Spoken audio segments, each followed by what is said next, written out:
I'm gluten-free Gigi, and I'm living gluten, dairy, soy, and nut-free. I understand how difficult it can be to enjoy the foods you love on a special diet. That's why I'm making these videos, to show you how simple and affordable, healthy, allergy-free living can be. Come join me in the kitchen.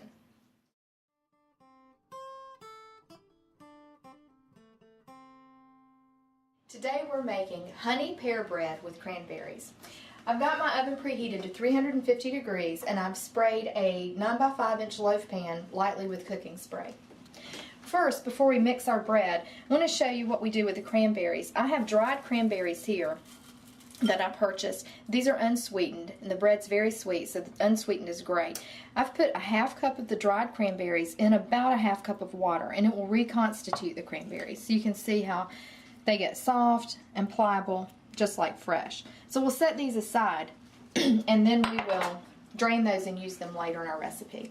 Let's move over to the food processor first. And our first ingredient is 1 can of pear halves, and these are drained. There's a little liquid that seeps out, that's fine.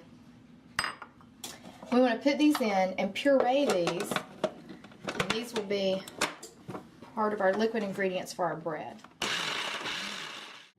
Okay, we have our can of drained pears pureed, and we'll set those aside for when we add our liquid ingredients.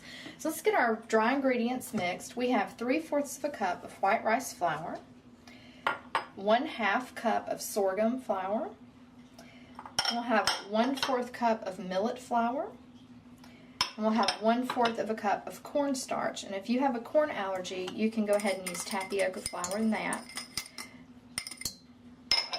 We want to whisk these together, get all the lumps out, and we'll add 1.5 teaspoons of baking soda. We add 1 teaspoon of ground ginger. If you like cinnamon, you could add cinnamon in here as well. I'm going to add a 1/2 teaspoon of coarse sea salt. And whisk this again, get all your dry ingredients blended and distribute the baking soda. That's your leavening agent. And this is a quick bread, so for yeast allergies it's great. You don't have to worry about that. We'll set this aside, and in a smaller bowl we'll mix our liquid ingredients. So we'll put our pear puree in. And I have a 1/2 cup of honey. And remember your trick, you spray your measuring cup with your cooking spray and the honey will come out a lot easier. So just spray it before you put your honey in to measure. And if you're vegan, go ahead and use agave nectar here and you'll get the same result. I have egg replacer mix to equal 2 eggs. And if you can eat eggs, you can put 2 large eggs in here. I'm going to add 2 tablespoons of light oil. I'm using a vegetable oil. And I'll put about a teaspoon of vanilla extract. Stir this until it's smooth. Make sure you get the egg replacer distributed well. And now we'll add this to our dry ingredients. Let me grab this bowl.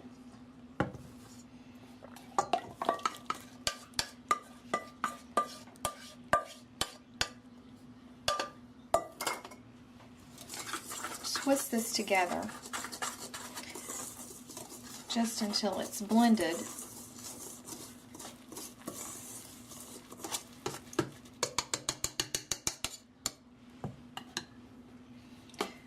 And stir, make sure you get all the dry ingredients around the edges of your mixing bowl.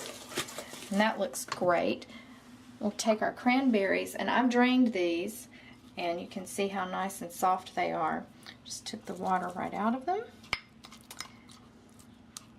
We'll add those last and just give those a quick stir. You can see how your batter is already going to be a little lighter here, and that's your leavening agent, your baking soda. So you want to get this right in the oven. So let's go over to our pan and add it to our lightly sprayed loaf pan. Put this in the oven at 350 for about 35 to 40 minutes.